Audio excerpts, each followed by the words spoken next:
Hello students, आज हम बात करेंगे रोग पर निवारण। पिछली क्लास में हमने रोग पर नियंत्रण के बारे में बताया था। नियंत्रण और निवारण में सिर्फ इतना अंतर है कि नियंत्रण में रोग प्रसारित हो चुका है, रोगी को स्वास्थ्य लाभ देना है, उसके विषय में जानकारी दी जाती है। और निवारण उपाय में अगर परिभाषा के तौर पर बात करें तो रोग प्रसार के पहले, रोग प्रसार के समय या रोग के प्रसारित ना होने के लिए जो उपाय अपनाए जाते हैं उसे हम रोग का निवारण कहते हैं। रोग का निवारण, जैसा कि हमने स्क्रीन पे आपको बताया कि प्राइमरी, सेकेंडरी और टर्सरी, यानी प्राथमिक निवारण, द्वितीयक निवारण और तृतीयक निवारण, इन तीन स्टेज में जो मैंने आपको ये जो एक चार्ट बनाया हुआ है, आज इसी पर हम विशेष चर्चा करेंगे। और जैसे प्राथमिक निवारण जो स्थिति है, तो पहले इसको अगर हम देखें प्राथमिक निवारण क्या होता है, तो प्राथमिक निवारण में ये होता है कि रोग की जानकारी समाज में सभी के पास में है। रोग ना होने पाए उसके लिए हम क्या उपाय अपनाएंगे उसके बारे में इसमें इस स्टेज में उपाय किए जाते हैं। तो रोग निवारण उपाय के पहले स्टेज की अगर हम बात करें प्राथमिक निवारण, तो प्राथमिक निवारण के अंतर्गत सबसे पहला पॉइंट है स्वास्थ्य शिक्षा। स्वास्थ्य शिक्षा का मतलब ये होता है कि ये रोग किस कारक के द्वारा फैल रहा है, कैसे फैल रहा है, उसका अनुकूल वातावरण क्या है और वो उससे निजात कैसे पाई जा सकती है, या जो उसके लिए टीकाकरण या कोई वैक्सीन तैयार की गई है उसका समय पर कैसे उपयोग किया जाए जिससे रोग प्रसारित ना होने पाए। इन सब चीज़ों के विषय में इसमें जानकारी की जाती है। उसी का दूसरा कॉलम है स्वास्थ्यवर्धक उपाय। स्वास्थ्यवर्धक उपाय का मतलब ये होता है कि स्वास्थ्यवर्धक उपाय के अंतर्गत अच्छा खान पान, स्वस्थ वातावरण और दिनचर्या सही करना, दवा का समय पर लेना या उसकी एंटीडोज का उपयोग करना स्वास्थ्यवर्धक उपाय के अंतर्गत आता है। तो ये है हमारा प्राथमिक निवारण। प्राथमिक निवारण में अगर एक संदर्भ के रूप में बात करें तो प्राथमिक निवारण ये उपाय होते हैं कि रोग होने ना पाए उसके पहले हम स्वास्थ्यवर्धक उपाय या उसके बारे में पूरी जानकारी अवश्य होनी चाहिए। तो ये प्राथमिक निवारण है।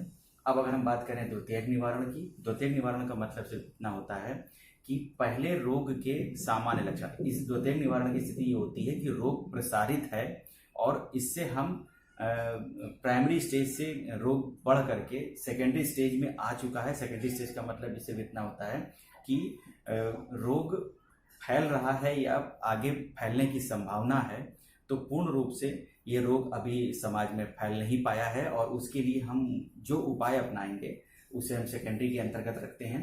तो द्वितीयक निवारण में सबसे पहला पॉइंट होगा स्क्रीनिंग। स्क्रीनिंग का मतलब है ये रोग किसको फैल रहा है, कैसे फैल रहा है, इसके क्या संभावित लक्षण हो सकते हैं। जो पिछली स्वास्थ्य शिक्षा के अनुसार जो हम इस पर परीक्षण करेंगे वो स्क्रीनिंग के अंतर्गत आता है। इसमें ट्रीटमेंट का भी ऑप्शन आता है कि हम जो संभावित उपचार करेंगे उसे हम ट्रीटमेंट में शामिल करेंगे। और डायग्नोज का मतलब ये होता है कि अगर हमें लक्षण यानी कारक के लक्षण कुछ प्रतीत हो रहे हैं तो उसके लिए हम कुछ लैब टेस्ट कराते हैं जिससे संभावित रोग की पहचान हो जाए और रोगी को सेकेंडरी पोजीशन से आगे बढ़ने में सहायता मिल सके, मतलब उसको रोकने में सहायता मिल सके। फिर इसके बाद तीसरा पोजीशन आती है तृतीयक निवारक उपाय। तृतीयक निवारक उपाय वो उपाय होते हैं जिसमें रोगी सेकेंडरी पोजीशन को भी पार कर चुका है, बीमारी महामारी के रूप में प्रसारित हो चुकी है। उसे रोकने के लिए जो हम उपाय करते हैं वो तृतीयक निवारक उपाय के अंतर्गत आता है। जैसे डिसेबिलिटी लिमिटेशन। डिसेबिलिटी लिमिटेशन का मतलब अपंगता सीमित करना। अपंगता सीमित करने से मतलब सिर्फ इतना है कि जैसे किसी खान पान या किसी शारीरिक पोषक तत्व में किसी एक विशेष तत्व की कमी के कारण जो शरीर में डिसेबिलिटी उत्पन्न होती है, या एग्जाम्पल के तौर पे हम बात करें कि विटामिन ए या विटामिन ए की कमी से आंखों पे किसी प्रकार का ऐसा संक्रमण या विटामिन ए की कमी से आंखों की रोशनी कम होना या किसी प्रकार का संक्रमण लगने या चोट लगने के कारण आंखों में कोई समस्या उत्पन्न होने के कारण जो हम चश्मे का उपयोग करते हैं या अपनी आंखों को रोशनी लिमिटेड करने के लिए, यानी कि जो साधारण तौर पे जो एक सामान्य जीवन शैली में जीने के लिए जितनी रोशनी की आवश्यकता होती है उसको सीमित करने के लिए जो अपंगता सीमित की जाती है वो उसका उपाय हम कर सकते हैं। जैसे कि कमजोर को खान पान के माध्यम से जो अपना जो स्वास्थ्यवर्धक उपाय अपनाता है उसी को अपंगता सीमित के अंतर्गत रखा जाता है। फिर सबसे लास्ट पॉइंट है रिहैबिलिटेशन। रिहैबिलिटेशन का मतलब होता है पुनर्वास।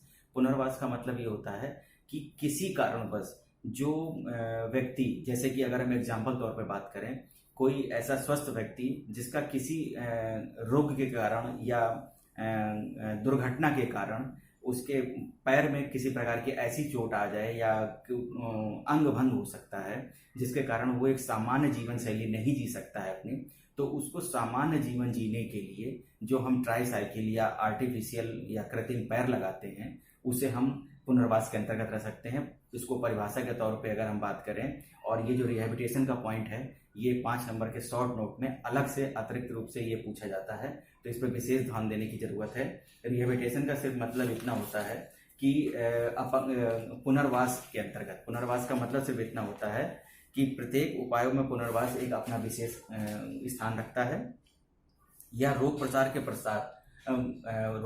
के पश्चात प्रभावित व्यक्तियों को निर्बलता को कम करने के लिए उपयोग में लाया जाता है पुनर्वास। तो जैसे कि कोई व्यक्ति, जैसे मैंने एग्जाम्पल के तौर पर बताया कि चिकित्सीय, सामाजिक और रोजगार परक कोई उपाय करके या किसी स्वास्थ्यवर्धक उपाय करके उस व्यक्ति को समाज में एक सामान्य जीवन जीने के लिए जो उपाय किए जाते हैं उसे हम पुनर्वास के अंतर्गत रखते हैं। एग्जाम्पल जो मैंने आपको बताया था कि कोई व्यक्ति एक्सीडेंट के कारण या किसी कारण बस उसका पैर का अंग भंग हो, यानी पैर टूट जाना या पैर कट जाना, जिसके कारण वो एक सामान्य जीवन नहीं जी पा रहा है, तो उसके लिए कृत्रिम पैर लगा करके उसको एक सामान्य जीवन जीने के लिए जो उपाय किए जाते हैं उसी को हम पुनर्वास के अंतर्गत रख सकते हैं। धन्यवाद। तो हम आपको ये बताना चाहते हैं कि आपको ये पूरा टॉपिक समझ में आया होगा, लेकिन हम फिर से आपको एक बार परिभाषा के तौर पर प्राइमरी, सेकेंडरी और टर्सरी के बारे में बता सकते हैं। तो जैसे कि प्राथमिक निवारण उपाय के अंतर्गत ये होता है कि जैसे प्राथमिक निवारण में ऐसे सुरक्षात्मक उपाय जिनको रोग तथा समाज में लागू करने से रोग उत्पन्न ही ना हो और समाज में प्राथमिक निवारण उपाय कहलाते हैं। और जैसे सेकेंडरी प्रिवेंशन की हम बात करें तो सेकेंडरी प्रिवेंशन के अंदर ऐसे सभी उपाय जो रोग को उसकी प्राथमिक दशा पर ही रोकते हैं या नियंत्रित करते हैं, द्वितीय निवारक उपाय कहलाते हैं। अब अगर हम तृतीय निवारक उपाय की बात करें तो रोग की दशाओं में अत्यधिक असंतुलन आ जाने के कारण बीमारी पूरे क्षेत्र को प्रभावित करती है। निवारक उपाय की अगर हम बात करें तो रोग की दशाओं में अत्यधिक असंतुलन आ जाने से बीमारी पूरे क्षेत्र को प्रभावित करती है। वो उपाय जिसमें व्यक्ति की निर्बलता को कम किया जाता है तृतीय निवारक उपाय आते हैं। तो निर्बलता वाला टॉपिक जैसे आपको ये दो बताया, डिसेबिलिटी लिमिटेशन और रिहैबिलिटेशन। रिहैबिलिटेशन एक बहुत ही इंपॉर्टेंट शॉर्ट नोट टॉपिक है, ये अलग से 5 नंबर के टॉपिक में आपसे पूछा जाता है। तो रिहैबिलिटेशन को अगर हम फिर से चर्चा करें तो इसके अंदर रोग के पश्चात किसी व्यक्ति की कार्यतन क्षमताओं को उच्चतम दशाओं तक पहुंचाने के लिए चिकित्सीय, सामाजिक, शैक्षिक, रोजगार परक सुधारों का संयुक्त एवं संयोगपूर्ण तरीका ही पुनर्वास कहलाता है। फिर से एक बार आपको मैं परिभाषा के रूप में बताता हूँ। रोग के पश्चात किसी व्यक्ति की कार्यतन क्षमताओं को उच्चतम दशाओं तक पहुंचाने के लिए चिकित्सीय, सामाजिक, शैक्षिक, रोजगार परक सुधारों का संयुक्त एवं संयोगपूर्ण तरीका ही पुनर्वास कहलाता है। उदाहरण के तौर पर हमने ट्राईसाइकिल वाला एग्जाम्पल आपको दिया या आर्टिफिशियल पैर का उदाहरण दिया, ये रिहैबिलिटेशन का टॉपिक है। और आशा करता हूँ कि ये आपको टॉपिक समझ में आ गया होगा, और जिसे आशा करता हूँ कि जिसे भी कोई समस्या खड़ी हो रही हो या टॉपिक में कोई भी ऐसा पॉइंट है जो नहीं समझ में आ रहा हो तो लाइक, शेयर और कमेंट अवश्य करें, और जो बेल आइकन बना है उसे दबाना ना भूलें जिससे नोटिफिकेशन आप तक जल्द से जल्द पहुँचे।